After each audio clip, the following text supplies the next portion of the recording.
थी क्लास। एक बार के लिए बता देती हूँ 5 मिनट हाँ में। हाँ, शॉर्ट देखिए, में कि क्या हुआ था कल एक्चुअली। जी जी जी, देखिए, हम पहले तो जो जैन इथिक्स एंड कल्चर है उस विषय में 4 यूनिट आपको रहेंगे। ठीक, उसमें से चौथा यूनिट हम ले रहे हैं क्योंकि आपके जो 4 यूनिट है ये आपके श्रमणाचार से लेकर जैन रिचुअल्स जो है वहां तक आता है। मतलब सबसे पहले श्रमणाचार आपको पढ़ाया जाएगा, फिर श्रावकाचार, फिर आता है उत्तराधयन सूत्र के कुछ अध्ययन, और फिर है जैन इथिक्स एंड कल्चर को लेकर जो महत्वपूर्ण संकल्पनाएं हमारे जैनिज्म को लेकर है, जैसे कि जैन तीर्थ, Jain art, Jain festival, fundamental of Jain diets, ये सब ये चौथे यूनिट में है। तो हम सबका डिस्कशन हुआ, इसलिए आपको क्या किया है, सबसे पहले चौथा यूनिट लिया है क्योंकि ये आपको आसान रहेगा, धीरे धीरे आप ऊपर चढ़ोगे। ठीक, तो उसमें हमने सबसे पहले चौथे यूनिट का जैन तीर्थ शुरू किया था। तीर्थ का अर्थ होता है घाट, तट, तट या घाट या किनार, है ना। तो संसार रूपी समुद्र से तीर कर जहां पर जीव, दादा सर। किसी की आवाज, हाँ, तो जीव जहां जाकर शांति को प्राप्त करता है और तीरकर जहां पहुंचता है या तीरने का जो मार्ग है उसे तीर्थ कहा जाता है। ठीक, तो इसे लेकर दिगंबर और श्वेतांबर परंपरा में तीर्थ की क्या अवधारणा है, तीर्थ के क्या भेद है, ये देखे थे। और जो मुख्यतः 5 भेद जो जिसमें सारे तीर्थ डिवाइड है, इनको हमने देखा था। जैसे कि दिगंबर परंपरा में द्रव्य तीर्थ और भाव तीर्थ, ये मुख्य 2 भेद होते हैं। द्रव्य तीर्थ यानी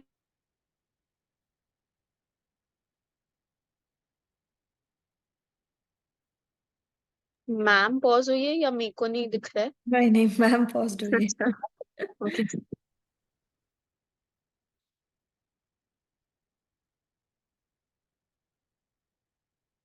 बाय द वे कल क्लास हुई थी कि रात में 8 से 9? नहीं नहीं ना? नहीं नहीं थी नहीं थी। हाँ, They'll okay. update us if there's some class. Okay, Right now there's nothing as such. तो कल मतलब मैम ने सिर्फ तीर्थ से रिलेटेड ही बताया क्या, मतलब हाँ तीर्थ? बस कल्याणक जो 5 कल्याणक थे हाँ के रिलेटेड, और जितने क्षेत्र है, कौन से भगवान कहाँ पे अंतिम। और कौन से तीर्थ में यस यस केवल मतलब यस, वो हुआ? हाँ अच्छा, केवल ओके। ज्ञान बस। पीडीएफ में नहीं दिया हुआ है कल जो मैम ने बताया। हाँ वो दो कुछ आया तो था। स्टार्ट किया हुआ है, इट माइट कम। तो जो दो पीडीएफ पीडीएफ आया है उसमें नहीं है कि जो मैम ने कल बताया? दोनों हाँ पीडीएफ सेम ही है, one is English and one is हाँ, हिंदी। वो दोनों तो सेम है, दोनों लेकिन मतलब जो कल पढ़ाया उसमें कुछ वो है कि नहीं? पीडीएफ नहीं है। एक्चुअली वी वर जस्ट नहीं वो लिसनिंग टू दोनों। हर सो वी हाँ आ गए ना। हाँ, अब देखिए, थोड़ा सा इधर मैम बारिश हो रही है तो नेटवर्क का प्रॉब्लम हो सकता है। ठीक, कोई कुछ कह रहा था? मैम कल आपने जो बताया था पीडीएफ, तो वो आपने जो सेंड किया है उसमें नहीं है वो यूनिट 4 में। हाँ, बहुत सारी इंफॉर्मेशन उसमें नहीं है क्योंकि ये आपको शॉर्ट नोट्स इसमें आएंगे।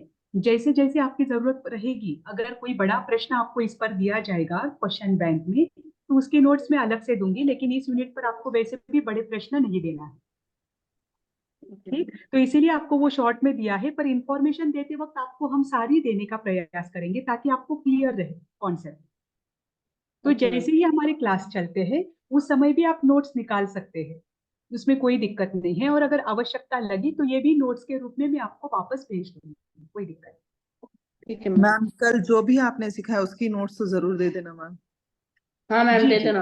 हाँ मैम, मैं भी नहीं थी क्योंकि मैम मतलब अभी भी एक्चुअली जो आप पढ़ाएंगे, क्योंकि मैम ने एक्चुअली दो पीडीएफ भेजा है, तो उसमें है या नहीं आई डोंट नो, तो अभी आप जो भी ये क्लास में उसमें कराएंगे पर उसके शॉर्ट में नोट्स। है, होता ये क्या नहीं है, नॉर्मली है, राइटिंग बट नहीं शॉर्ट होता है है मैम। क्योंकि क्या होता है ना, नहीं देखिए क्लास में क्या होता है, क्लास में जैसे प्रश्न आते हैं या जैसे याद आता है वैसे टॉपिक बढ़ते जाते हैं, और नोट्स की एक लिमिटेशन होती है। तो मैम नोट्स को हम, जी, ऐसे तो हम लिख रहे हैं मैम जो आप बोल रहे हो, बट क्या होता है थोड़ा फास्ट रहता है और वो वर्ड्स वो स्पेलिंग्स की चक्कर में मिस हो जाता है कुछ चीजें। हाँ ठीक मैम है, इसलिए।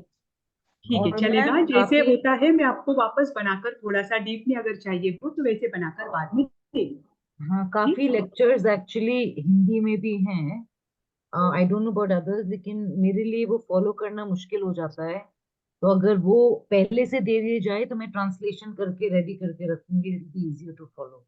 ठीक है, तो मैंने इसके इस यूनिट के दोनों भी नोट्स दिए हैं आपको, लेकिन वो डीप में नहीं है, ये बात तो है। तो आपको जैसे होगा मुझे बस बता दीजिएगा, मैं आपको तैयार करके दे दूंगी। जो आप प्रेजेंटेशन दिखाते हैं ना मैम, वो भी अगर दे देंगे तो काफी हाँ हाँ, वो हाँ, भी वो भी send बेटर कर रहेगा हम लोग के लिए, तो हम लोग वहां से एटलीस्ट क्लास में नोट कर लेंगे। बस वही ठीक पीपीटी है, चाहिए मैम, बस। ठीक है, ठीक है, कोई बात नहीं। आज की और कल की दोनों पीपीटी ये क्लास होने के बाद मैं आपको भेज दूंगी। Okay okay ma'am. Okay ma'am okay ma'am. कल का एक डाउट था हाँ हमारा, आपने कहा कि हुंडा सर्पनी काल है, करेक्ट मैम? हाँ तो बराबर। इसका कोई साइड इफेक्ट हमको हुआ? हाँ, साइड इफेक्ट तो हो ही रहा है ना। जय देखो, कोई भी तीर्थंकर जब होते हैं तो उनका जिन शासन 21,000 वर्ष तक निरंतर मतलब वृद्धि को भी प्राप्त होता है और एक स्थिर रहता है। उनका जिन शासन इतनी हानि को प्राप्त नहीं करता। इस बार में जिन शासन की कितनी हानि हुई है, जैसे कि एक लेटेस्ट एग्जांपल आपको देती हूँ। ब्रिटिशर्स इंडिया में आए और उन्होंने 6 महीने तक निरंतर जो जैन ग्रंथ हाथ से लिखे हुए थे उनको जलाने के लिए उपयोग में लिया, और इतने सारे ग्रंथ नष्ट हो गए, बहुत सारा श्रुत नष्ट हो गया। हमारे पास जो श्रुत अवेलेबल है वो एक अंश के बराबर भी नहीं है। देखो, कोई भी शासन टिकता है तो श्रुत के आधार पर टिकता है। किसी भी शासन के, किसी भी धर्म के, किसी भी संप्रदाय के अगर सिद्धांत है तो वो धर्म टिकेगा। अगर उसके सिद्धांत ही आपके पास मूलभूत रूप में ना हो तब उसके टिकने के चांसेस कम होते हैं, है ना। तो जो हमारे पास है, जितना भी है उसके आधार पर हम अध्ययन कर रहे हैं, लेकिन इस स्रोत का बार बार बार बार विनाश होता रहेगा। और 5वें आर्य के अंत में किसी किसी ग्रंथ में आया है कि दशवैकालिक सूत्र के मात्र 4 अध्याय रहेंगे, और किसी किसी में आया है कि दशवैकालिक आदि 4 आगम रहेंगे, बाकी सब नष्ट हो जाएगा। तो ये किसकी वजह से है? हुंडाऊ सर्पिनी काल की वजह से है। ओके। तो मैम जैसे इसकी वैसे वजह छठा आते जा रहा है, तो बहुत सारे मतलब वैसे भी ये दुखम दुखम आ रहा है, मतलब चल रहा है, तो उस हिसाब से मतलब वही बोल रहे हैं ना कि अपने जैन धर्म में या ऐसे भी बहुत सारे नेगेटिव चेंजेस आ रहे हैं ऐसा।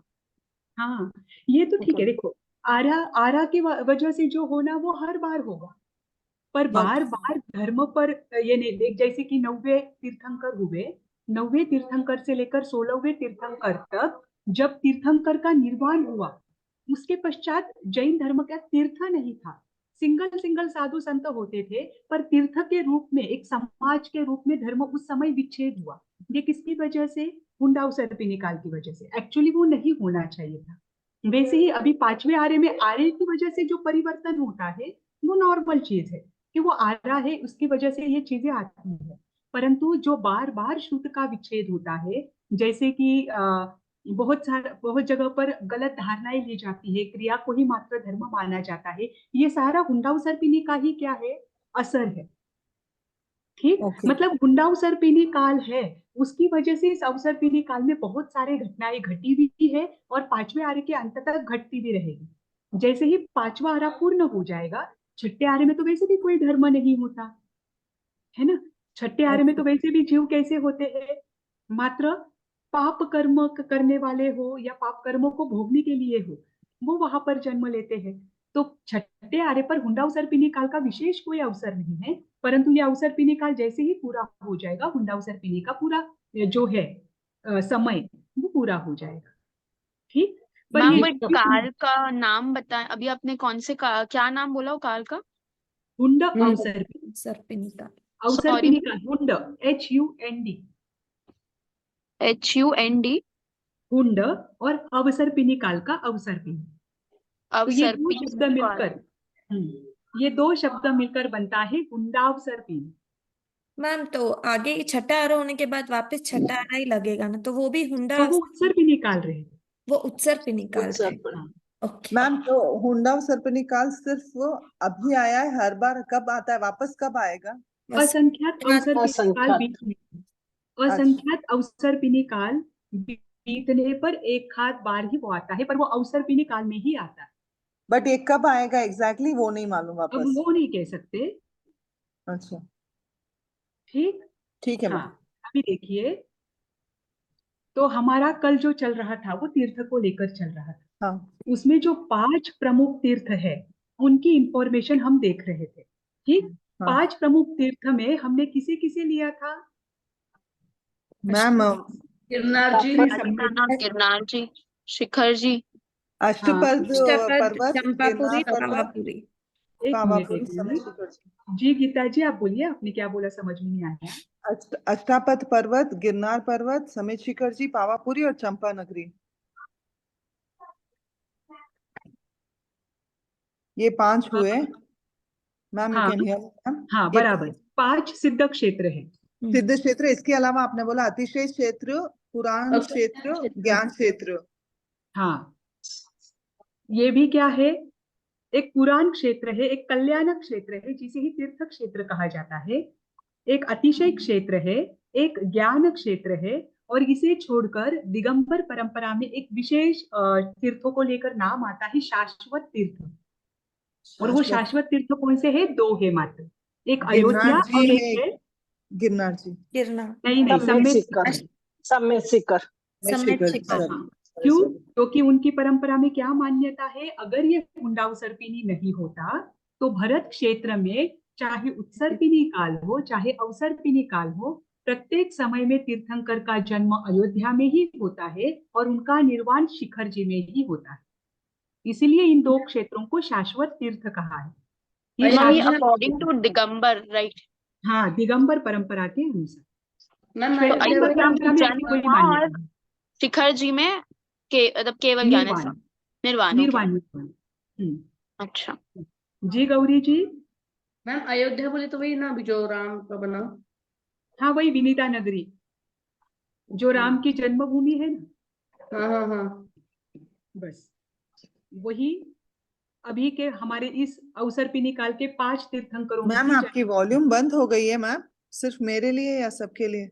नहीं आ मेरे रही नहीं, है। हमको आ रही आ है, रही है। आ रही है। लीव एंड जॉइन हाँ, अगेन। तो देखो, कल हम 5 तीर्थों की इंफॉर्मेशन देख रहे थे। उसमें पहला हुआ था श्री सम्मेत शिखर जी, कि उनका वर्णन हमारे जो पुराने ग्रंथ है उसमें भी मिलता है। शिखर जी को लेकर क्या बताया जाता है कि यहाँ से 20 तीर्थंकर और 1270 गंधर्वों का निर्वाण भी हुआ है। श्री सिमिंदर स्वामी ने भी अपनी सभा में क्या किया था, इनका वर्णन किया था। ये मान्यता है मूर्ति पूजक परंपरा की भी और दिगंबर परंपरा की भी, कि अगर इसकी वंदना करते हैं तो 1,74 जो लाख है, इतने अशुभ आयु का बंधन टलता है। ठीक। और भरत चक्रवर्ती जब तीर्थंकर ऋषभ देव का निर्वाण के बाद जब वो वापस अपने नगरी में आए थे, अयोध्या ही उनकी नगरी थी, तो अयोध्या नगरी में आने के बाद उन्होंने जैसे ही महिमा सुनी थी शिखर जी को लेकर, तो शिखर जी पर उन्होंने एक मंदिर भी बांधा था। इसका भी वर्णन ग्रंथों में आता है। ठीक। अब दूसरा है अष्टापद पर्वत। देखिए, अष्टापद, इसका नाम ही क्या है? अष्ट और पद, पद यानी चरण और अष्ट यानी 8। इसे लेकर 2 धारणाएं मौजूद है, एक दिगंबर परंपरा में भी है और श्वेतांबर परंपरा में भी है।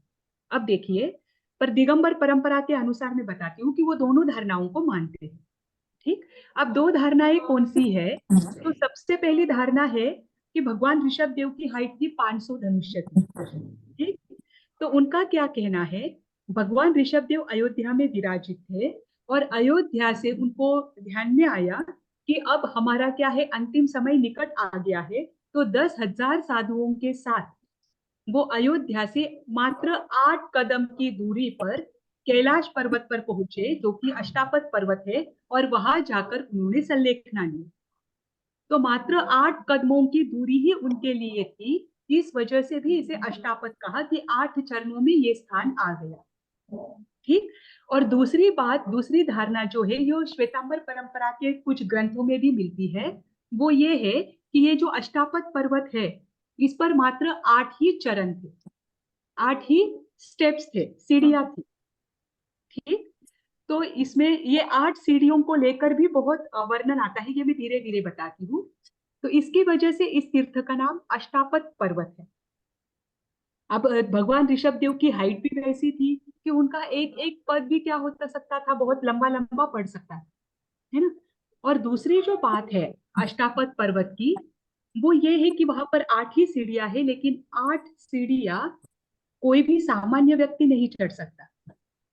उसे लेकर दोनों भी परंपरा ये मानती है कि अष्टापद पर्वत वही चढ़ सकता है और वहां पर एक रात्रि के लिए वही जीव रह सकता है जो चरम शरीरी हो। चरम शरीरी का अर्थ होता है जो उसी भाव में मोक्ष को प्राप्त करने वाला, है ना। तो वो ही जीव अष्टापद पर्वत के 8 सीढ़ियों को चढ़ सकता है और चढ़ने के बाद वहां पर रात्रि में मुक्काम या रात्रि में वहां पर रह सकता है। अब ये बात कब बताई थी? इसका वर्णन आता है जब भगवान महावीर स्वामी का पावापुरी में शमौ शरण लगा हुआ था। तब गौतम गंधर के मन में प्रश्न आया कि मैंने आज तक, अब आप सोचिए, भगवान महावीर स्वामी जिनके शिष्य कितने थे? 14,000 शिष्य, 14,000। 14,000 बराबर। भगवान महावीर स्वामी जिनके 14,000 शिष्य थे और गौतम गणधर जो भगवान महावीर के गणधर थे, पांचवें गणधर ने पहले गणधर थे, ऐसे गौतम गणधर जो है इंद्रभूति गौतम, उनके मन में प्रश्न आता है कि आज तक मैंने 50,000 जीवों को दीक्षा दी। कितने जीवों को? 50,000। 50,000। 50,000 जीवों को दीक्षा दी और सारे के सारे मेरे से पहले ही केवली बन गए। देखो, गुरु पीछे रह गए और शिष्य केवली बन गए। अब गौतम गंधर को प्रश्न हुआ कि मैं इतने जीवों को दीक्षा देता हूँ, सभी के सभी केवली बन जाते हैं और मुझे आज तक केवल ज्ञान नहीं हुआ, है ना। तो उन्होंने भगवान से प्रश्न किया जब पावापुरी में समौ शरण लगा था कि मुझे केवल ज्ञान होगा भी या नहीं होगा, कैसे मुझे केवल ज्ञान की प्राप्ति हो सकती है। तो उस समय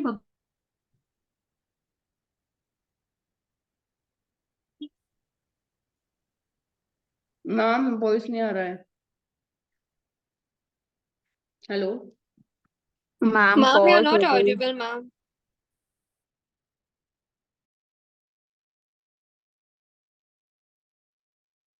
भगवान की वाणी जाती है 25 योजन तक। मैम मैम मैम मैम, बीच में लीक है आप अटक गए थे तो वो सुनाई नहीं दिया। अच्छा, कि आवाज भगवान नहीं आई। महावीर समोच्च अब शरण हाँ वाला। हाँ, कि मुझे केवल ज्ञान कैसे वापस मिले? रिपीट। मेरी आवाज अब तो आ रही है ना? अब आ हाँ रही है हाँ, मैम। अब आ रही। हाँ हाँ, अभी देखिए, तो भगवान ने समौ शरण में क्या कहा इंद्रभूति गौतम को कि जो जीव अष्टापद पर्वत पर चढ़ता है, वंदना करता है और वहां पर रहे हुए 24 तीर्थंकरों के जिनालय जहां जो भरत चक्रवर्ती ने बनाए हुए हैं, उनके भावपूर्वक दर्शन करता है, वो इसी भाव में मोक्ष को प्राप्त करता है। और रात्रि विश्राम की भी बात वहां पर बताई थी। ठीक, अब गौतम गंधर समो शरण में ये प्रश्न भगवान को पूछ रहे हैं। भगवान की जो वाणी होती है, ये उनका अतिशय है कि उनकी वाणी 25 योजन तक चारों ओर जाती है ना। तो भगवान की वाणी सुनकर कुछ जो तापस थे, उनको भी, वो बाहर थे। तापस कौन होते हैं? जो जंगलों में रहकर क्या करते हैं? साधना आराधना करते हैं, जो अन्य मतावलंबी होते हैं। ठीक, उन तापसों ने भी सुना कि भगवान महावीर ने क्या वाणी कही है कि हमें अगर मोक्ष प्राप्त करना है तो हमें अष्टापद पर्वत चढ़ना है। तो जो 1500 तापस, 3 तापस थे, उनके 500 शिष्य थे, ऐसे 1500 तापस अष्टापद पर्वत पर चढ़ने के लिए निकलते हैं। अब इधर गौतम गंधर भी सोचते हैं कि मैंने इतने जीवों को दीक्षा दी है। मेरी आवाज नहीं आ रही है? आ रही है मैम। मैंने इतने जीवों को दीक्षा दी है और सभी के सभी जीवों को केवल ज्ञान हो चुका है, मुझे भी चेक करना चाहिए कि मुझ में केवली बनने की योग्यता है या नहीं। तो गौतम गंधर भी निकलते हैं दर्शन के लिए। उनके पहले वहां पर पहुंचते हैं तापस। अब एक एक तापस के 500 शिष्य है, ऐसे 3 तापस के 1500 शिष्य है। ये तापस बहुत बार चढ़ने का प्रयास करते हैं। पहला जो तापस के 500 शिष्य है, वो तापस और वो शिष्य, वो पहली सीढ़ी तक ही चढ़ पाते हैं, वो दूसरी सीढ़ी क्रॉस कर ही नहीं पाते। दूसरे जो तापस है 500 शिष्य, वो भी पहली सीढ़ी के आगे दूसरी सीढ़ी चढ़ते हैं, लेकिन उसके आगे जा नहीं पाते। और तीसरे तापस के जो 500 शिष्य है, वो भी तीसरी सीढ़ी के आगे जा नहीं पाते हैं। तो वो नीचे सारे खड़े हैं। अब सारे खड़े हैं, उधर से गौतम गंधर आते हैं। अब आप देखिए, हमारे ग्रंथों में वर्णन आता है कि साधु जी जो है, उनको कितनी भी लब्धियां प्राप्त हो, फिर भी वो उन लब्धियों का इस्तेमाल नहीं करते। सबसे ज्यादा लब्धियां भगवान महावीर के शासन में किसके पास थी? गौतम गौ- गणधर के पास, गौतम के पास। है ना। उनके पास सबसे ज्यादा लब्धियां थी। उन्होंने कभी अपने जीवन में उन लब्धियों का, लब्धि यानी विशेष शक्ति, उसका उन्होंने उपयोग नहीं किया। पर वहां पर अष्टापद पर्वत चढ़ते समय उस समय उन्होंने 2 बार अपने जीवन में लब्धियों का उपयोग किया। एक अष्टापद पर्वत को चढ़ते समय और एक वहां से जब वो नीचे उतरे उस समय। तब सब तो अष्टापद पर्वत को चढ़ने का उनको पता था कि यहाँ पर लब्धि के माध्यम से ही चढ़ा जा सकता है। तो उन्होंने क्या किया, जो सूर्य की किरणें आ रही थी उन सूर्य के किरणों को रस्सी का आधार बनाया और उस रस्सी को स्पर्श करते हुए, उसको पकड़ते हुए, रस्सी क्या है उनकी? सूर्य की किरण, उसको रस्सी के रूप में बनाकर उन्होंने अष्टापद पर्वत को चढ़ा। ये पहली बार उन्होंने लब्धि का उपयोग। ठीक, फिर वहां एक अहोरात्रि तक वो ध्यान में रहे और दूसरे दिन जब वो नीचे उतरे तब तापस को पता चला कि गौतम गंधर इस जन्म में क्या होने वाले हैं? केवली बनने वाले हैं, चरम मोक्ष शरीर। को प्राप्त करने वाले हैं। क्योंकि ये बात तो उन्होंने भी सुनी थी। तो उन्होंने सोचा कि ऐसे योग्य गुरु अगर हमें मिलेंगे तो हम भी क्या कर लेंगे? मोक्ष के मार्ग को प्राप्त कर लेंगे। तो वो 1500 के 1500 तापस जो है वो क्या करते हैं? उस समय गौतम गंधर से दीक्षा ले लेते हैं। गौतम गंधर को विनय पूर्वक विनंती करते हैं कि आप क्या करें, हमें दीक्षित करें। तो भगवान गौतम गंधर उनको दीक्षित करते हैं, लेकिन क्या कहते हैं कि आपको भगवान के दर्शन करने हैं, भगवान की वाणी के बारे में बताते हैं। आप सोचिए, दीक्षा लेने के बाद उन तापसों को पारना गौतम गंधर कराते हैं, जो कि मास मास खमन करते थे। उस समय वो क्या करते हैं, और एक अपनी जो लब्धि है, महानस लब्धि, जिससे एक अंगूठा डाला तो वो खीर पारने में आई होती है, उस खीर को क्या करते हैं, वो अक्षय बना देते हैं। 1500 तापस भी उसमें क्या कर लेते हैं, अपना पारना कर लेते हैं, तब भी पारना वो कर खीर ले। खत्म नहीं होती। अक्षय पात्र वहां बन जाता है ना। तो उस समय भी उन्होंने क्या किया, अपने लब्धि का उपयोग किया। और जैसे ही पारना करते हैं तो उस समय 500 जो तापस है उनको तुरंत केवल ज्ञान होता है। आप सोचिए, 500 वो केवल ज्ञान हुआ, इनको किसी को ध्यान में नहीं आया। अब ये विचरण कर रहे हैं, विचरण करते करते गौतम गंधर भगवान महावीर कैसे है उनकी चर्चा उनके साथ कर रहे हैं कि भगवान महावीर मतलब वो कितने उत्कृष्ट तीर्थंकर है, उनके जीवन के बारे में बताते हैं। तो उनके जीवन वृत्तों को सुनते सुनते 500 तापस को क्या होता है, केवल ज्ञान होता है। 1000 तापस को केवल ज्ञान हुआ। और जैसे ही वे भगवान महावीर के समूह शरण के वहां पहुंचते हैं और बाकी के जो 500 तापस है वो भगवान महावीर के दर्शन करते हैं, तो उस समय उन बचे हुए 500 तापसों को भी मात्र दर्शन से केवल ज्ञान की प्राप्ति हो जाती। अभी तक तो समूह शरण चढ़ा भी नहीं, तो 1500 के 15 तापसी क्या हो गए, केवली बन गए। अब केवली बन समूह गए। शरण की मर्यादा होती है कि केवली कभी भी सामान्य, केवली की सभा अलग होती है, केवली सामान्य साधुओं में नहीं बैठते, है ना। अब ये समूह शरण चढ़ हाँ। रहे हैं, गौतम गंधर सामान्य साधुओं की ओर बढ़ रहे हैं, उस कक्ष की ओर, और ये कहा जा रहे हैं केवली के लाइन में बैठने के लिए जा केवली रहे हैं। उस समय गौतम गंधर उन्हें कहते हैं कि वो तो केवलियों की परिषदा है, आपको कहाँ जाना है, सामान्य साधुओं की सामान्य परिषदा की में ओर। बैठना है। तब उस समय भगवान महावीर कहते हैं कि गौतम गंधर, तुम उनकी आशा ना कर रहे हो, तुम्हें उनको क्या करना चाहिए, वंदन नमन करना चाहिए, क्योंकि वो वंदन। केवली है। तो ये जो वर्णन है अष्टापद को पर्वत को लेकर, ये वर्णन ग्रंथों में आता है कि अष्टापद पर्वत की इतनी महिमा है, जो कि भगवान महावीर ने गौतम गंधर को बताई थी कि जो जीव इस अष्टापद पर्वत को चढ़ता है, एक रात्रि वहां पर विश्राम करके 24 तीर्थंकरों को मनपूर्वक भावपूर्वक उनकी स्तवना करता है, तो वो उसी जन्म में मोक्ष को प्राप्त कर सकता है, यानी वो चरम शरीरी होता है। ठीक, इसे लेकर दूसरी जो बात है वो दिगंबर परंपरा में मिलती है कि भरत चक्रवर्ती ने वहां पर 52 जिनालय बनाए। जैसे कि नंदीश्वर द्वीप है इस मध्य लोक में, इस नंदीश्वर द्वीप में 52 जिनालय शाश्वत है। जिनालय यानी तीर्थंकरों के मंदिर, उन्हें जिन का आलय यानी जैसे देवालय होता है वैसे जिनालय, है ना। तो वहां पर नंदीश्वर द्वीप में 52 जिनालय है जो कि शाश्वत है। 52 जैसे मतलब 52 तो भरत 52 चक्रवर्ती कैसे हुए मैम? जी 52 कैसे हुए मैम? नहीं, ये नंदीश्वर द्वीप में 52 जिनालय हमेशा के लिए है, वहां पर मात्र देवता जाते हैं। पर भरत अच्छा चक्रवर्ती देवताओं के द्वारा, उनके माध्यम से वो नंदीश्वर द्वीप में जा सकते थे, तो उनको उनके बारे में पता चला कि नंदीश्वर द्वीप में हमेशा के लिए मात्र देवों को, तीर्थंकरों के दर्शन के लिए मंदिर में वो जा सके, इसीलिए नंदीश्वर द्वीप में 52 टेम्पल्स है जो कि हमेशा के लिए है, वो कभी नष्ट भरत नहीं होंगे। वैसे ओके ही 52 जिनालय भरत चक्रवर्ती ने अष्टापद पर्वत पर बनाए अच्छा। ताकि मनुष्य उसके दर्शन कर सके। दर्शन कर सके। और वो अभी कोई नहीं कर पाता, वो तो सुना हुआ नहीं है। नहीं, हाँ। देखो ये जम्बू द्वीप है जिसमें हम्म हम रहते हैं ना, उसे जम्बू द्वीप कहा जाता है ना। इस जम्बू द्वीप के बाहर लवण समुद्र है जो समुद्र। इससे दुगुना है, डबल है। जैसे कि 1 लाख योजन का जम्बू द्वीप है, तो लवण समुद्र 2 लाख योजन का है ना। उसके बाहर वापस द्वीप है। द्वीप किसे कहा जाता है? जिस आइलैंड को। आइलैंड का अर्थ क्या होता है? जिसके चारों ओर पानी हो, है ना। तो जम्बू द्वीप, ये सारे द्वीप क्यों है? क्योंकि इनके चारों ओर समुद्र है। ठीक, तो ऐसे असंख्यात द्वीप समुद्र इस मध्यलोक में है, परंतु मनुष्य कहाँ तक है? मात्र जम्बू द्वीप में है, घाटी खंडक द्वीप में है, अर्ध और उसके पुष्कर। आगे आधे पुष्कर द्वीप में है। अर्ध पुष्कर थे। मतलब 2.5 द्वीप में ही मनुष्य है। और नंदीश्वर द्वीप कितने नंबर का है? 10वें नंबर का द्वीप है, इसीलिए वहां पर सामान्य मनुष्य नहीं जा सकता। मैम इसका कोई डायग्राम है? हाँ है ना, आपको जब कॉस्मोलॉजी स्टार्ट होगा ना, उसमें पूरा आएगा।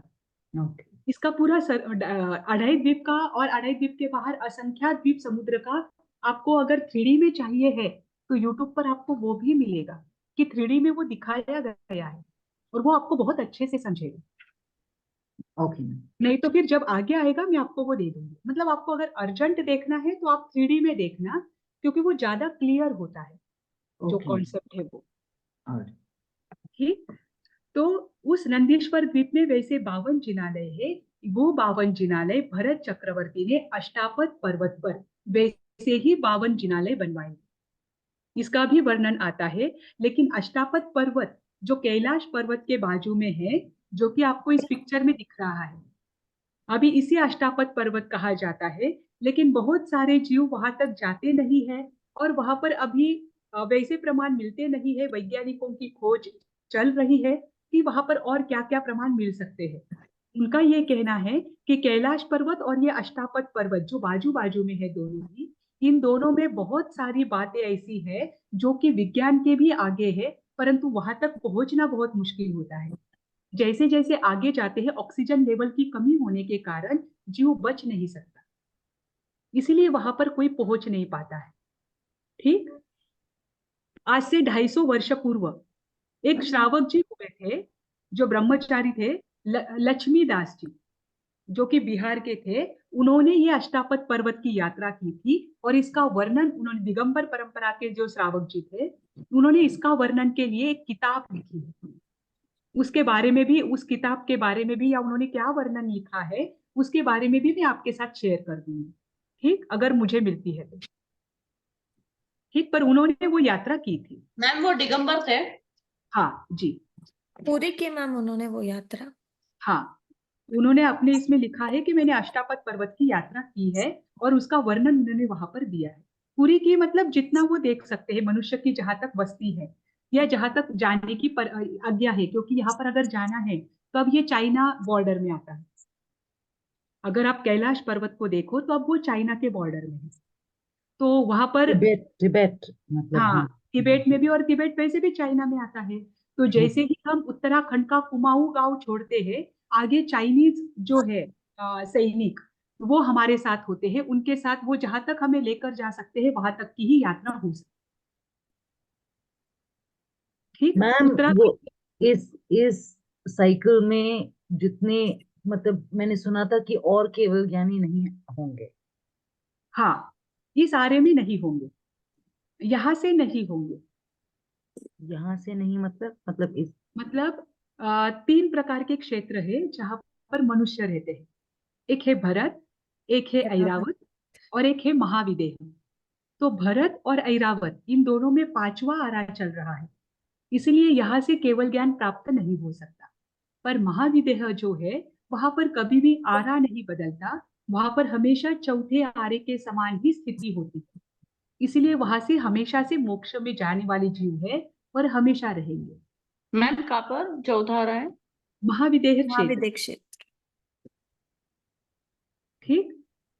जी मैम। अब तीसरा देखिए चंपापुरी जी। आगमों में वर्णन आया है सेठ सुदर्शन, चंदनबाला, सती सुभद्रा, इन सबका जन्म भी चंपापुरी में ही हुआ है।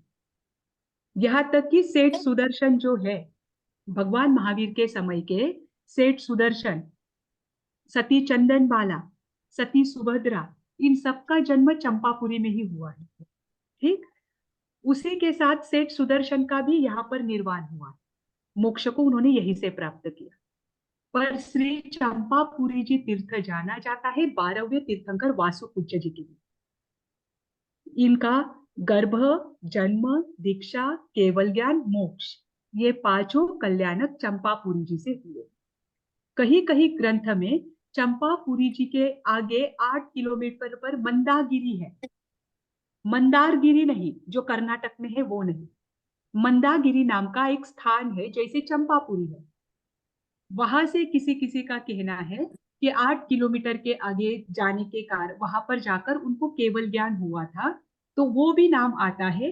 पर वो उसी एरिया में आने के कारण चंपापुरी ही कहा जाता है, क्योंकि मेन सिटी इसकी चंपापुरी ही है, वहां से मात्र 8 किलोमीटर पर है। ठीक। इसके आगमों में अन्य नाम कौन से पाए जाते हैं? चंपानगर, चंपावती, चंपापुरी, चंपा, चंपा मालिनी, ये कोई भी नाम आए ये चंपापुरी के ही है। ठीक। जैसे कि राजा श्रेणिक है, उनके जो पुत्र है राजा कोनिक, उनकी ये नगरी थी। भगवान महावीर के समय राजा श्रेणिक हुए, उनके पुत्र थे राजा कोनिक, ये उनका राजधानी थी। और सबसे बड़ी बात, जो 14 पूर्वधारी हुए श्रुत केवली शय्यंभव नाम के आचार्य।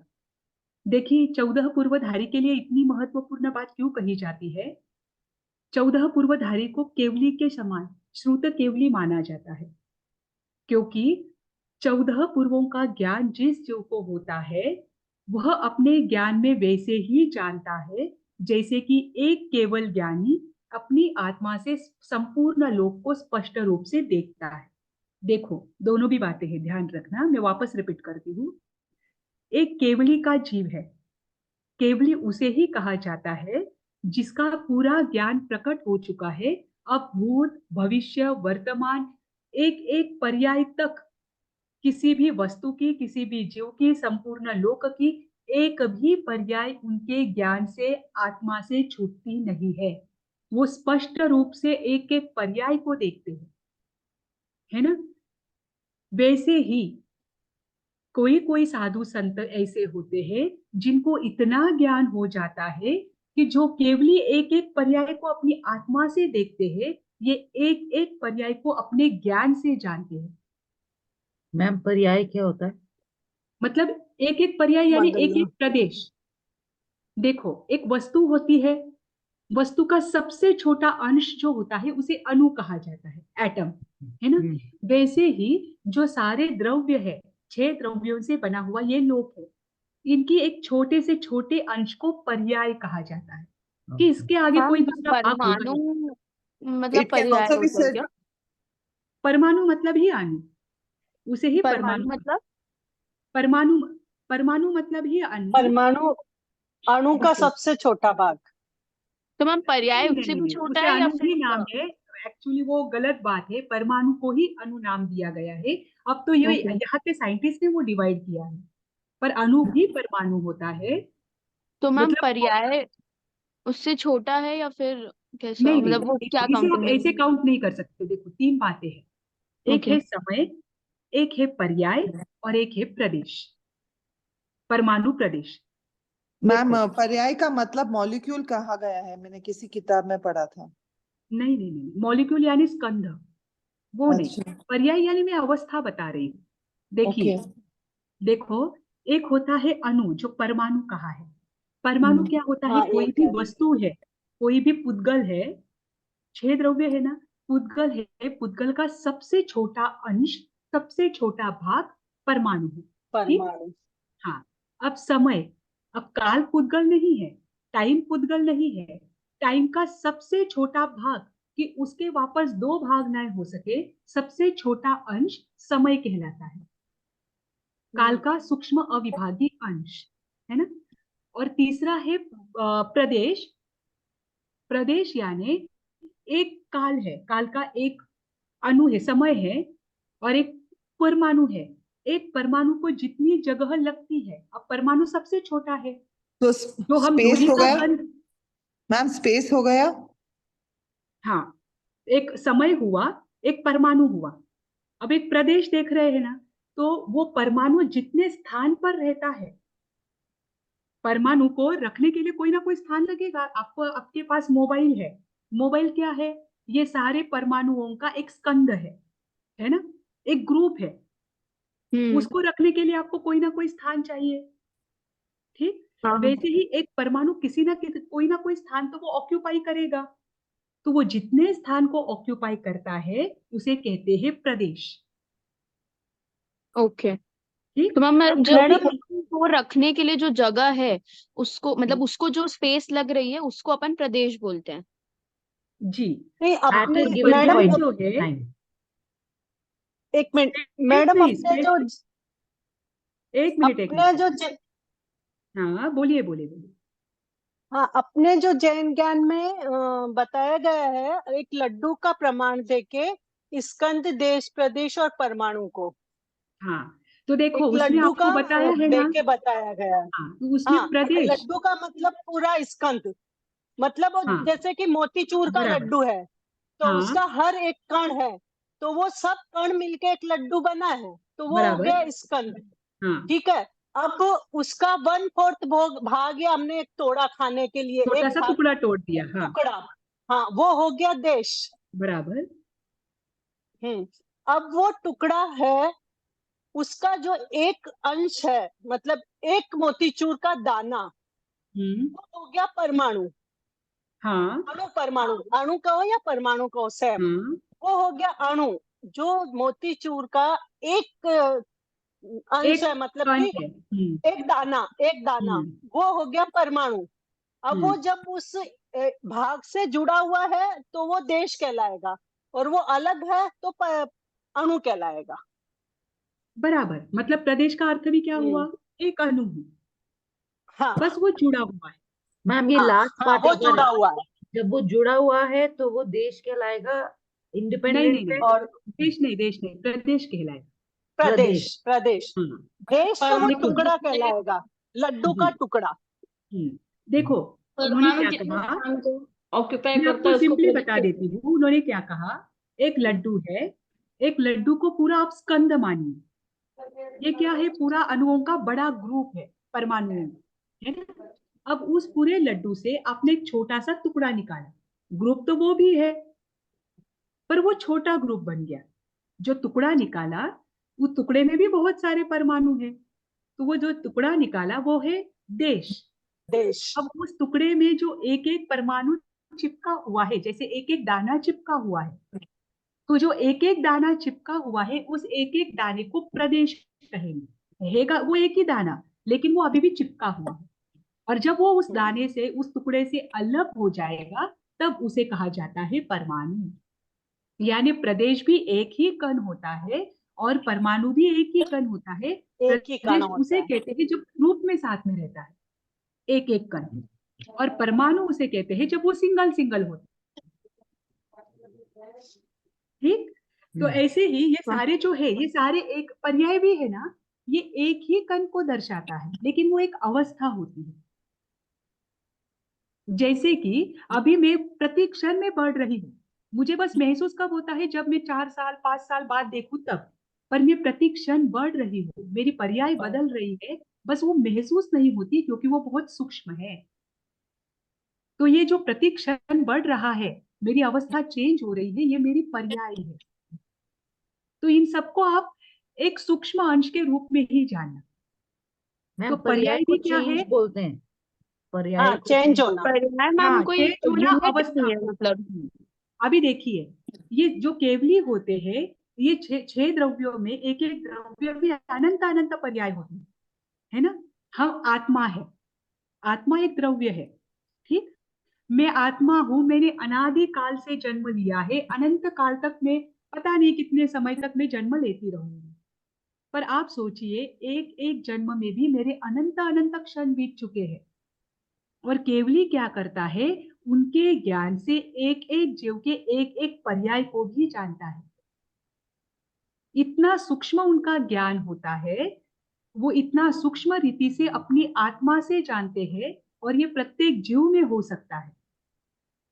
जो केवली अपनी आत्मा से ये एक एक पर्याय को जानता है, वही श्रुत केवली अपने ज्ञान से इतना सब कुछ जान सकता है।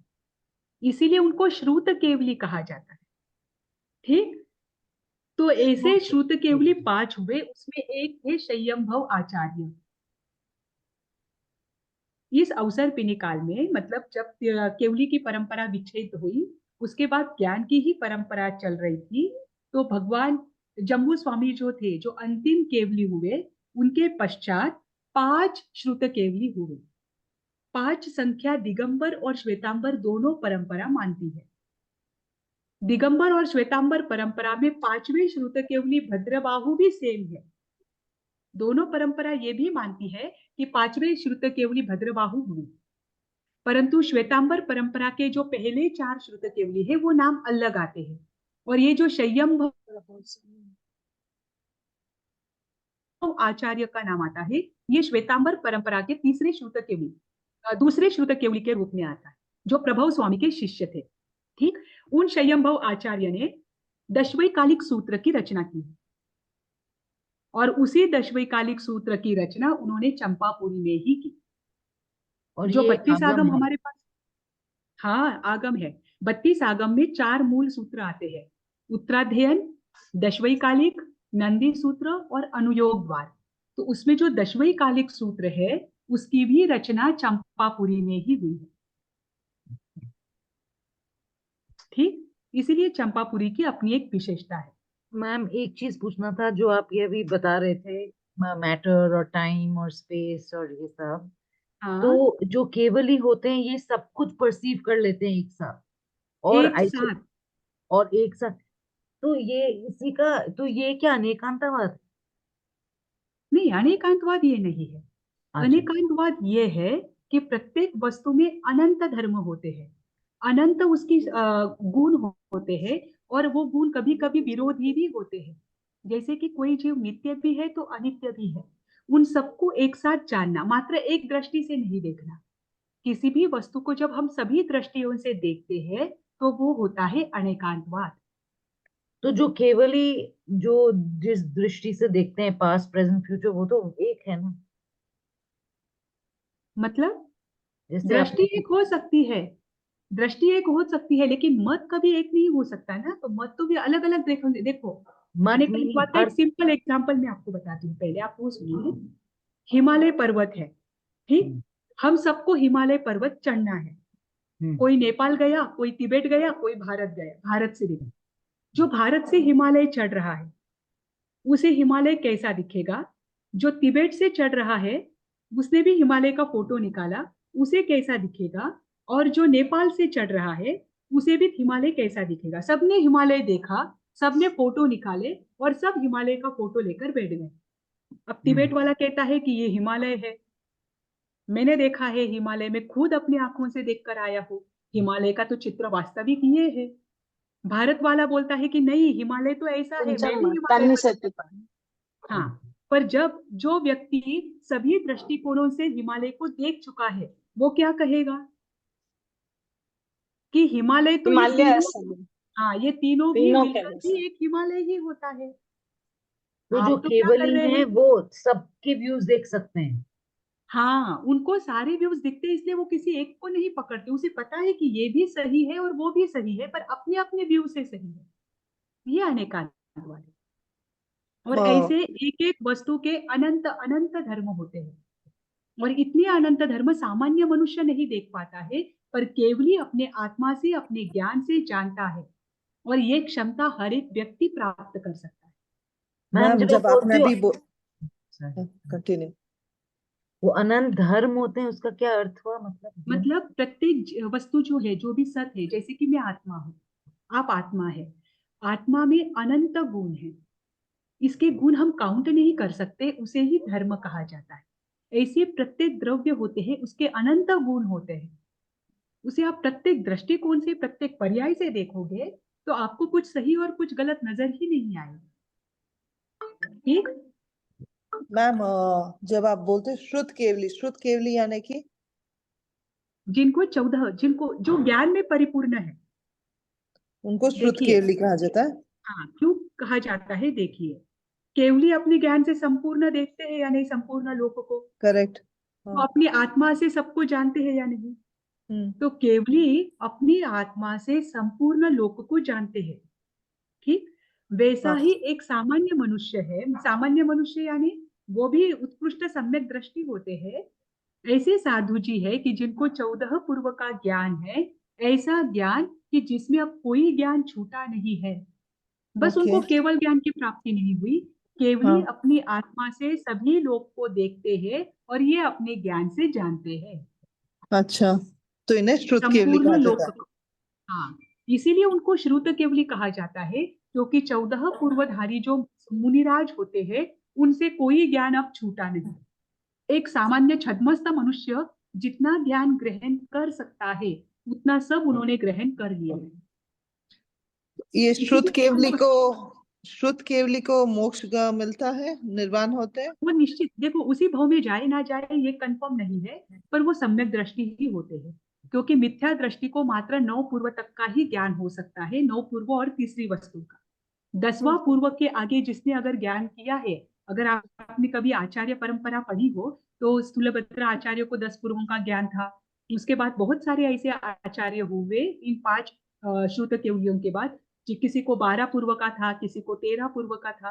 तो 10 पूर्व के आगे जितने भी ज्ञान थे साधु जियों को, वो सारे सम्यक दृष्टि थे, अच्छा। क्योंकि मिथ्या दृष्टि का ज्ञान की लिमिट ही 9 पूर्व और तीसरे वस्तु तक है, तो उनकी दृष्टि सम्यक है। ठीक। तो वो सम्यक दृष्टि है, इसका मतलब ये निश्चित है कि वो कभी ना कभी, मतलब जल्द ही मोक्ष को प्राप्त करेंगे, भले ही इस जन्म में ना किया। तो महावीर भगवान के बाद श्रुत केवली सिर्फ 5 बने। भगवान महावीर के बाद नहीं, भगवान जम्बू स्वामी के, भगवान जम्बू स्वामी के जब बाद। जम्बू स्वामी अंतिम केवली हुए, उनके हाँ। बाद, उनके बाद 5 श्रुत केवली हुए, जो कि आचार्य परंपरा में पाठ पर भी विराजित थे। ठीक। तो ठीक। उसमें से संयमभव आचार्य ने 10वें कालिक सूत्र की रचना इसी नगरी में की। अब आगे आता है गिरनार जी। ये कहां पर है तीर्थ गिरनार जी? वेस्ट जूनागढ़। गिरनार जी गुजरात, किसने किसने गुजरात, किया है? गुजरात। गुजरात में, गुजरात के गुजरात में जूनागढ़ में। में। सॉरी मैं शिखर जी जूनागढ़। का और गिरनार जी में मिक्स हो गई, सॉरी। शिखर जी कहाँ पर है? बिहार। शिखर जी का बोली मैं, बिहार वेस्ट साइड। बंगाल। अरे बिहार। वेस्ट बंगाल पे कुछ भी नहीं है। शिखर जी भी ओके। बिहार और झारखंड में आता है, वेस्ट बंगाल में नहीं है। अच्छा। उड़ीसा में हाथी गुम्फा है। हाँ, उड़ीसा में है हाथी गुम्फा, शिलालेख, उदयगिरी और खंडगिरी पर्वत। ओके। हाँ, अभी देखिए, इस गिरनार जी के 2 नाम और ग्रंथों में आते हैं, आगमों में भी आते हैं। एक है उर्जयंत पर्वत और एक है रैवतक पर्वत। ठीक। ये दोनों भी नाम गिरनार जी की है। भगवान अरिष्ट नेमि जी ने यहाँ से निर्वाण को प्राप्त किया था। जैसे कि 10वें कालिक सूत्र के दूसरे अध्ययन में आता है रथनेमि और राजूल जी का वर्णन। राजूल यानी राजीमती, वो वे साध्वी जी थे जिनका नेमिनाथ जी के साथ विवाह होने वाला था, पर नेमिनाथ जी ने क्या देखी बाहर, मेरे विवाह के निमित्त से पंचेंद्रिय जीवों को क्या होगा, उनको हानि पहुंचाई जाएगी, उनका घात किया जाएगा, क्योंकि म्लेच्छ राजा भी वहां पर आए हुए थे। तो वो वैसे ही तोरण से पीछे हट गए, राजमती भी क्या कर ली, दीक्षा ले ली। अब देखिए, भगवान नेमिनाथ की दीक्षा होने के बाद तुरंत राजीमती ने भी क्या कर ली, दीक्षा अंगीकार कर ली, और भगवान नेमिनाथ को देखकर उनके छोटे भाई रथनेमि ने भी क्या कर ली, दीक्षा ले ली। दीक्षा ग्रहण। तो भगवान का समूह शरण उर्जयंत पर्वत पर ही लगा हुआ था। कल ही मैंने बताया था कि श्वेतांबर परंपरा मानती है कि जब जरूरत होती है तभी समूह शरण लगे जाते हैं। जैसे कि भगवान ऋषभ देव और भगवान महावीर स्वामी, इनको अगर छोड़ो तो बीच के तीर्थंकरों के समय में शायद दो ही समूह शरण लगे। पूर्ण जीवन में 2 बार ही समूह शरण लगा है। तो उसमें से आप सोचिए, नेमिनाथ भगवान का एक समूह शरण गिरनार पर्वत पर लगा हुआ था। तो उस समय क्या हुआ, राजीमती, रथनेमि तो नीचे गुफा में, उसी पर्वत पर गुफा में ध्यान कर रहे थे। अब राजीमती जी दर्शन करके नीचे उतर रहे हैं, लेकिन बारिश आती है तो वो वहां जाती है। उस समय रथनेमि का मन वासना से भर जाता है, और वहां पर राजीमती क्या करती है, रथनेमि को पुनः संयम में स्थिर करती है, उनको साप, गंधन और अगंधन जाति के सांपों के बारे में बताकर। तो ये घटना भी गिरनार जी पर ही हुई। रथनेमि पुनः अपने संयम में स्थिर होते हैं, और राजीमती और रथनेमि भी बाद में क्या कर लेते हैं, निर्वाण को प्राप्त करते हैं। ठीक, इसी घटना के संदर्भ में भी गिरनार पर्वत का वर्णन आता है।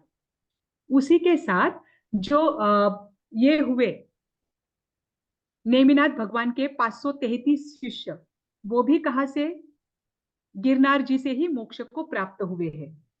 कहा जाता है कि आज तक इस अवसरपिनी काल में 72 करोड़ और 700 साधुओं को यही से मोक्ष की प्राप्ति हुई।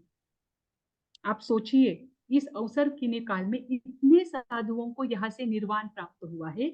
इसीलिए गिरनार जी की अपनी एक विशेषता है। ठीक, 72 करोड़ और आगे कौन सी संख्या है? 700 700। मैम फिर जो 533 है वो वो तो भगवान नेमिनाथ के शिष्य थे। पर ये अच्छा, और 72 करोड़ और 700 जो है ना, ये पूरे अवसरपिनी काल के अनुसार बताया है। इसमें किसी भी तीर्थंकर के शिष्य हो सकते हैं। यहाँ से केवल ज्ञान को प्राप्त किया या मोक्ष? यहाँ से मोक्ष को कोई ये भी है कि केवल ज्ञान भी बताते हैं, पर ये मोक्ष के लिए भी बताया गया है। और दिगंबर परंपरा तो ये मानती है, सॉरी, भट्टारक परंपरा, उनका ये कहना है कि भगवान नेमिनाथ जो है, उनको 1 महीने का संलेखना आया था, जो कि उन्होंने यहाँ से किया था। ठीक, हाँ, ये शायद श्वेतांबर भट्टारक परंपरा कौन, इससे कम मानती है। भट्टारक कौन है? एक परंपरा थी, जैसे ना अभी दिगंबर और श्वेतांबर परंपरा है ना, वैसे ही एक यापनीय परंपरा और भट्टारक परंपरा थी। भट्टारक परंपरा की एक विशेषता थी कि इसमें जो आचार्य पद नॉर्मली साध्वी जी को नहीं दिया जाता है ना। तो इसमें एक विशेषता थी कि भट्टारक परंपरा में बहुत सारे साध्वी जी आचार्य भी हुए हैं, ऐसा मेरे सुनने में आया है। मैम जो सॉरी, जो 72 करोड़ एंड 700 शिष्य जिन्होंने ये प्राप्त किया है मोक्ष, वो अवसर पे निकाल, मतलब यही इसमें प्राप्त किया है क्या?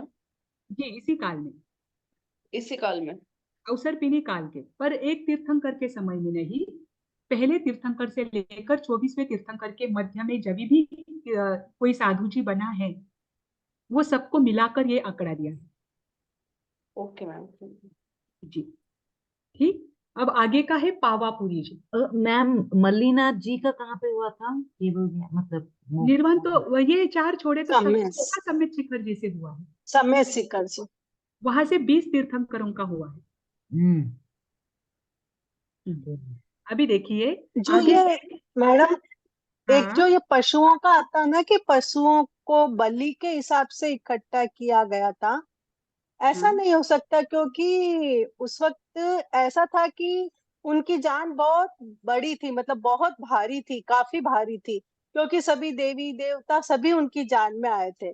तो उस वक्त तीरंज गति के जीव बीच में आकर मर नहीं जाए, इसलिए उनको एक जगह इकट्ठा कर दिया गया था। बाकी हिंसा की बात वहां पे नहीं आती है, ऐसा सुनने में आया है। ग्रंथों में जो कथा आती है उसमें ये आता है कि म्लेच्छ राजा जो आए थे, उन म्लेच्छ राजाओं के लिए भोजन के रूप में उनको बांधा गया था, ऐसा भी वर्णन आता है किसी किसी ग्रंथ में। तो वो अगर आप बताते हैं ये बात हो तो बहुत बड़ी बात है, पर शायद कदाचित ऐसा भी हो सकता है कि उनको बोध प्राप्त हो तो देवताओं ने भी ऐसा कोई दृश्य किया हो। ऐसे अगर बाद में देखा जाए तो कोई भी प्रमाण या कोई भी बात निकल सकती है, पर ग्रंथों में जो बात आती है वो ऐसी आती है कि म्लेच्छ राजा आए हुए थे, उनके लिए भोजन बनाने के लिए पंचेंद्रिय जीवों को बांधा गया था, और उनको देखकर नेमिनाथ जी भगवान के मन में करुणा आई कि मेरे एक विवाह मात्र के लिए इतने जीवों की हिंसा होगी, तो मुझे वो विवाह ही नहीं करना। कदाचित ऐसा भी हो सकता है कि लोकांतिक देव तो जानते थे कि इनको प्रतिबोध का समय आ गया है, ऐसा भी तो हो सकता है। तो वो तो ठीक है, पर अब जैसे ग्रंथों में आता है वैसा है। हालांकि ये बात तो कभी होती नहीं है, पर अभी कथा तो ऐसा ऐसी ही है। होती नहीं। हाँ जी। अभी है पावापुरी जी। पावापुरी जी ये स्थान आता है बिहार में, ठीक। ये पावापुरी जी का मंदिर है, ये आज भी ऐसा ही है जो आपको सामने है। इसके लिए कहावत, मतलब इसके लिए भी ग्रंथों में आता है कि जैसे ही भगवान महावीर का निर्वाण हुआ, निर्वाण होने के पश्चात नंदीवर्धन राजा ने वहां पर क्या किया, उनकी जो पीछे थी जैसे कि अस्थियां तो तीर्थंकर की रहती नहीं है, लेकिन उस जगह पर मंदिर बांधा। अब उसे लेकर देखिए बात क्या आती है।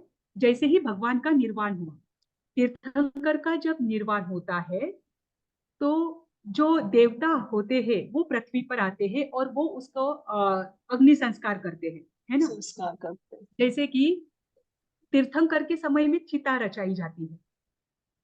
कोई भी जीव होता है तो उनको जब अग्नि संस्कार किया जाता है तो चिता का एक आकार होता है, वो आकार बताता है कि समाज में उनका स्थान क्या है। अगर कोई साधु जी हो तो उनके लिए जो चिता रचाई जाती है वो चौरस आकार की होती है, और श्रावक जी हो उनके लिए जो चिता रचाई जाती है वो आयताकार होती है, रेक्टेंगल रेक्टेंगल। शेप में, है ना। मतलब ही लकड़ियों की रचना।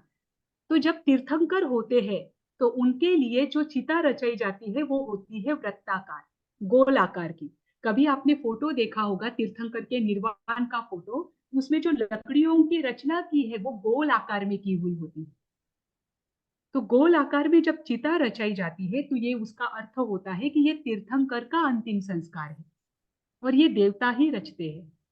जब कोई गणधर और कोई केवली होते हैं, उनके समय में जो चिता रचाई जाती है उनके निर्वाण के समय में उनका संस्कार करने के लिए, तो वो होती है त्रिकोणाकार, ठीक।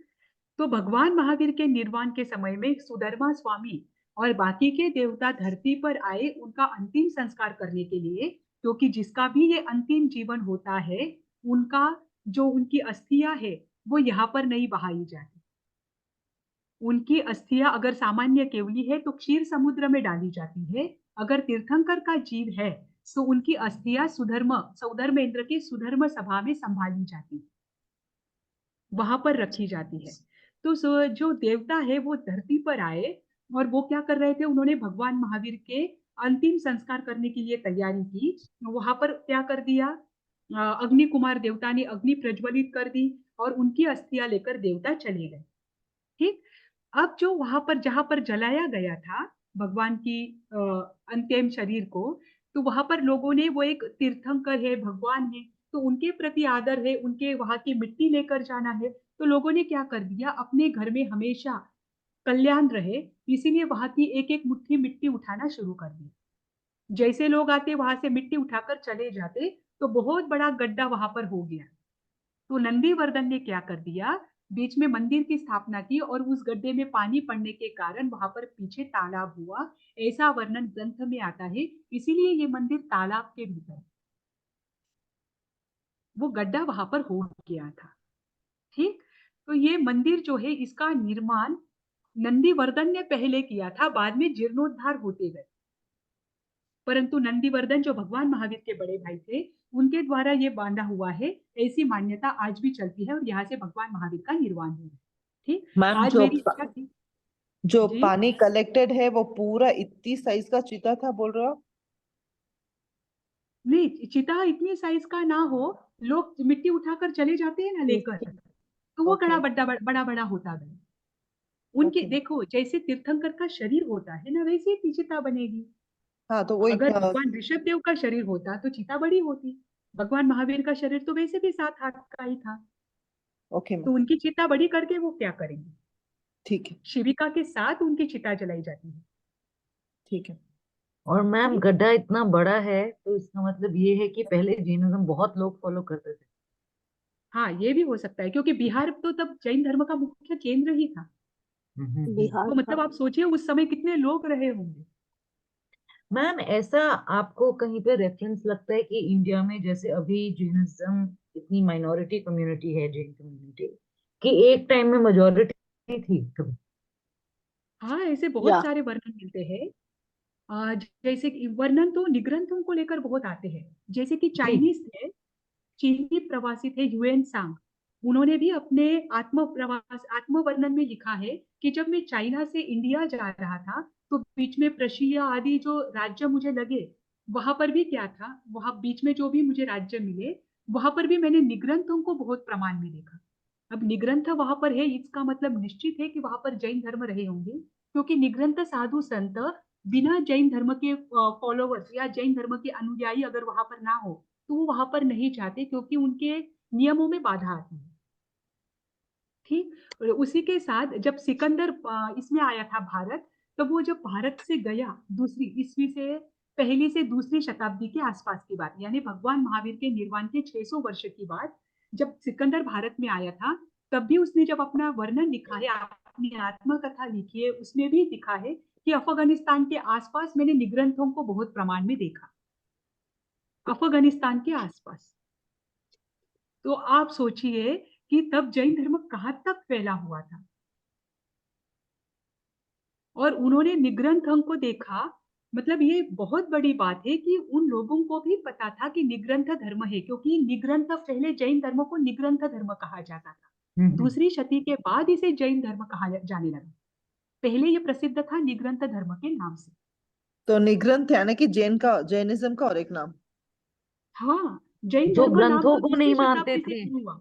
मैम आयरनी तो ये है कि वो ग्रंथों को नहीं मानते थे और हम आगम की बात कर रहे हाँ, और नहीं, निग्रंथ, निर्ग्रंथ का अर्थ होता है ग्रंथि रहित।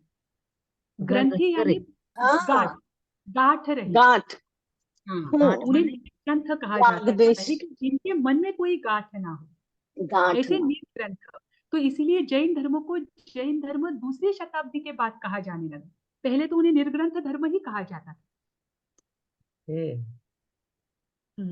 आज मेरी इच्छा थी कि आपका जैन फेस्टिवल भी स्टार्ट करूं, पर तीर्थ ही पूरा नहीं हुआ हमारा। नहीं, आप चलो, मतलब इंटरेस्टिंग है, आप पढ़ाते तो बहुत अच्छा लगता है, तो कोई बात नहीं, पूरा नहीं हुआ तो नहीं नहीं, चलेगा, वो तो पर कुछ जितना नहीं, भी आगे सीखते हैं आगे। ना बहुत अच्छा लगता है। यस एक्चुअली मैम, बहुत बहुत अच्छा इंटरेस्ट लगता आता है। हाँ नहीं नहीं, मैम, बहुत वही मैंने, बहुत सही चीजें पता चलती है। नहीं वो तो है ही, आपका मैम फिर है, इसके पर नोट्स दे आपका दो पोर्शन भी तो पूरा करना है। पावापुरी तीर्थ मेरे ट्विंस है एक्चुअली में, बिटिया। बाद में आपकी उन्होंने रिवीजन भी तो लेनी है, आपको पेपर देने हैं। मैम मुझे एक डाउट हाँ था। मैम हाँ आपने कल सिद्ध क्षेत्र एक कहा था, एक हाँ, अतिशय क्षेत्र, एक पुराण क्षेत्र, एक ज्ञान क्षेत्र, पांचवा कौन सा क्षेत्र था मैम? कल्याण क्षेत्र। कल्याण क्षेत्र। हाँ, यहाँ पर तीर्थंकरों के 4 कल्याणक में से कोई भी एक भी कल्याणक हो, 2 3 4, वो जो मैम स्थान है वो फाइव होगा कल्याणक। ना? तीर्थ, सिद्ध, अतिशय, पूर्ण, पुराना एंड ज्ञान। हाँ, तो ये तीर्थ क्षेत्र है ना, इसी का दूसरा नाम कल्याण क्षेत्र है। नहीं, पूर्ण है या और क्या नाम है वो? कौन सा? क्या नाम है वो? पूर्ण। पूर्ण तीर्थ, है या पुराण है? नहीं पुराण नहीं, क्षेत्र। पुराण है। पुराण क्षेत्र। पुराण। पुराण यानी कथा एक दृष्टि से, तो जहां पर कोई ना कोई घटना घटी हुई है। हम्म। हाँ, उनके जीवन से संबंधित, उसे पुराण क्षेत्र कहा जाता है। ठीक। और इसको छोड़कर और एक नाम दिगंबर परंपरा में आता है, वो बताया था शाश्वत तीर्थ, जो हमेशा रहने वाले हैं, चाहे मनुष्य रहे ना रहे, छठा आरा भी आ जाए, मनुष्य गुफा में भी रहे, बिलों में भी रहे, फिर भी एक क्षेत्र रहेंगे, वो है अयोध्या और है समेत शिखर। तो मैम ये दिगंबर मतलब छोटे रूप में होंगे ना भले, क्योंकि छठे आरे में ये तीर्थ मतलब हाँ लुप्त तो नहीं हो जाएंगे पूरे, बट छोटे छठे फॉर्म में आरे में रहेंगे ना, लोग छोटे जैसे हो जाएंगे, एरिया क्यों छोटा होगा? मैम वो बोलते हैं ना कि एक समुद्र जितना ही हाँ मतलब वहां उतने ही इसमें लोग रहेंगे जितने भी है। हाँ, लोग तो नदियों के बाजू में बिलों में ही रहेंगे, पर ये हाँ एरिया वहां के वहां ही रहेंगे, ये एरिया कहीं ओके नहीं जाएंगे। Ma'am okay okay. अगर नहीं, वहां बोलते हैं ना कि छोटा हो जाएगा, जैसे कि शत्रुंजय हाँ तीर्थ मैम जैसे वो बोलते हैं ना पहले से 7 टाइप की छोटा होता बारिश गया होगी, है। तो नहीं वो नहीं, वो उसके नहीं, बाद। वो देखो, अलग। एक मिनट एक मिनट, एक एक बोलिए, क्या हुआ? मैम जैसे वो यस। आपने बोला ना कि तीर्थ जैसे ये एरिया वो वहीं का वहीं, तो जैसे जो आज मतलब शिखर जी है, अयोध्या है, तो वहां जो इतने मतलब मतलब मूर्ति वगैरह है, तो वो सब चीज मतलब वो पूरी लुप्त तो नहीं हो जाएगी, बट छोटे फॉर्म में हो जाएगी, वो पूछना था। नहीं, छोटे फॉर्म में तो देखने का दृष्टिकोण है, तीर्थ तो जितना है उतना ही रहेगा। देखो, अच्छा। जैसे कि शिखर जी है, शिखर जी हम्म। चौथे आरे में भी जैसा था वैसा ही है। शिखर वो बढ़ता कैसे गया, देखो आप सोचिए, शिखर जी पर एक पर्वत चंद्र प्रभु का है जो सबसे दूर वाला टोंक है। चंद्र प्रभु वहां पर गए, हाँ तो क्या पता उसके पहले जो तीर्थंकर हुए थे, मतलब जो पिछले उत्सर पिंड में हुए थे, वो आगे के पर्वत पर भी गए होंगे। एरिया यानी वो जो क्षेत्र है, जो जिसे सम्मित शिखर जी कहा जाता है, वो हमेशा रहने वाला है। भले ही उसे आप एक्सपांड कर लो, ये या जैसे जैसे अवसर पिंड आता है उसे आप एक छोटे कॉन्ट्रैक्ट कर लो, कुछ भी कर लो, पर वो क्या होगा, ओके। मैम क्षेत्र मेरा तो उस डाउट ये हिसाब से था ही रहेगा। कि अगर ये पर्वत हमेशा का है शिखर जी, तो इस पर पुराने पहले अनादिकाल के मंदिर कहाँ गए फिर?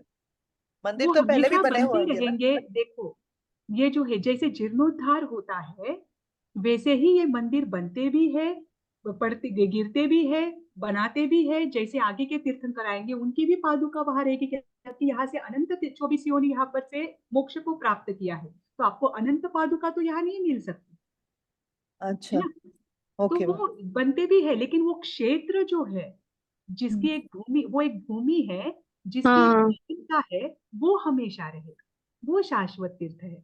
जैसे अयोध्या से अनंत 24 योनि जन्म लिया है, लेकिन सभी के सभी मंदिर तो आपको अयोध्या में नहीं मिलेंगे। जो ओके लेटेस्ट हुआ है जी, ठीक है मैम, समझ में आ गया मैम। जो लेटेस्ट हुआ है उनका मंदिर रहेगा। ओके अब मैम। इस अवसर पिनी काल में भगवान ऋषभ देव का मंदिर वहां पर पाया जाएगा। जब अगला उत्सर पिनी काल आएगा तब उस तीर्थंकरों का नाम रहेगा। मैम एक किलाई इंटरेस्टिंग पोटी, चीज किलाई मालूम पोटी। पड़ी मैम।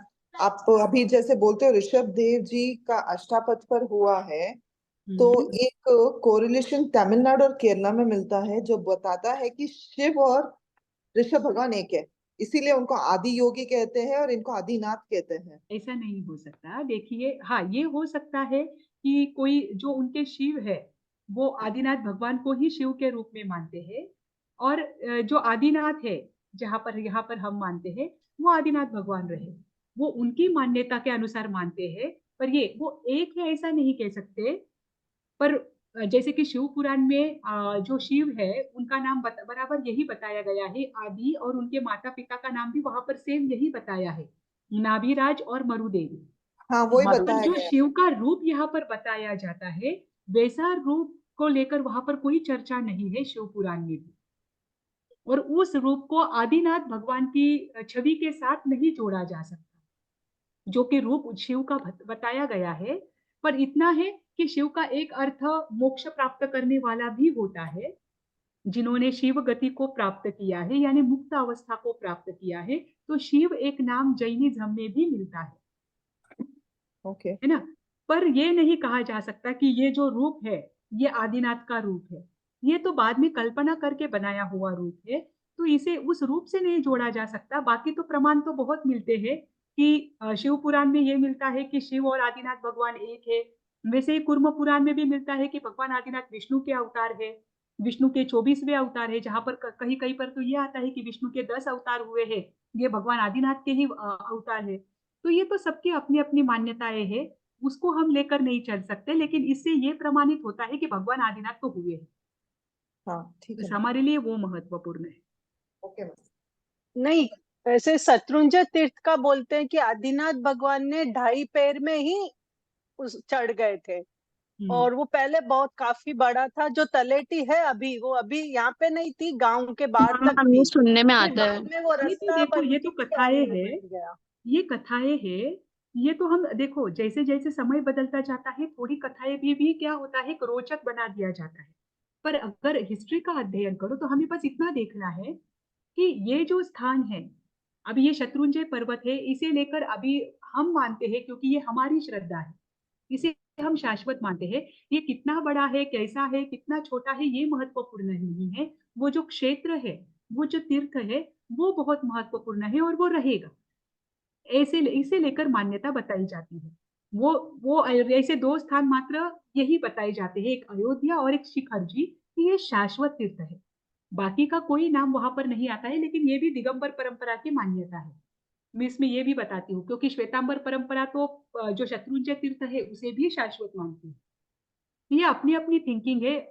इसका एरिया कम ज्यादा वो हम नहीं कह सकते कि इसका कम होता है जाता है, क्योंकि इसको लेकर मैंने तो कभी पढ़ा नहीं है। पर अगर ऐसा हो सकता है तो उसमें बस आप इतना ही जान लीजिए कि ये तीर्थ तो हमेशा रहेगा, इसका एरिया नहीं बता सकते। Okay ma'am.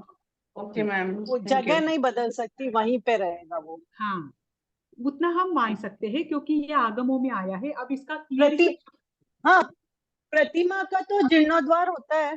प्रतिमा का तो प्रतिमा होता जीर्णोद्वार है। होता होगा ना। जी जी जी। पर देखो, हाँ गिरनार जी को लेकर एक बात आपको बतानी रहेगी, जब आपने प्रतिमा का कहा है तो, कि उनकी जो भगवान नेमिनाथ की जो मूर्ति है वहां की, वो अंदर वो है, मनुष्य हवा ने में नहीं थी। बनाई है जी। शायद वो थोड़ी इसमें ना, अंदर है शायद थोड़ी वो। हाँ, ऊपर है। हाँ। हाँ, पर उसको लेकर एक वहां पर ग्रंथों में भी कुछ कथाएं आती है कि ये जो मूर्ति है ये किसी मनुष्य ने नहीं बनाई, ये देव द्वारा बनाई गई है। ऐसी भी हाँ मान्यता गिरनार जी को लेकर ग्रंथों में भी आती है। अब वो तो हम बस, हमारा ज्ञान इतना है कि हम ज्ञान पढ़े, वास्तविकता देखें और मेन लक्ष्य को प्राप्त करें, कि हमारा लक्ष्य है कि जो स्थान उन्होंने प्राप्त किया है वो हमें करना है। बस, ठीक। पर ज्ञान बढ़ाते रहे, और ज्ञान चारों ओर से बढ़ाते रहे। जहां भी जो भी मिले जरूर स्वीकार करे, ग्रहण करे, तर्क के आधार पर कसे, और फिर एक्सेप्ट करे भी। ओके मैम, ठीक। Thank you. ओके, चलो, जय जय जय। Thank you Jinendra. Ma'am. Thank you. जय। Thank you.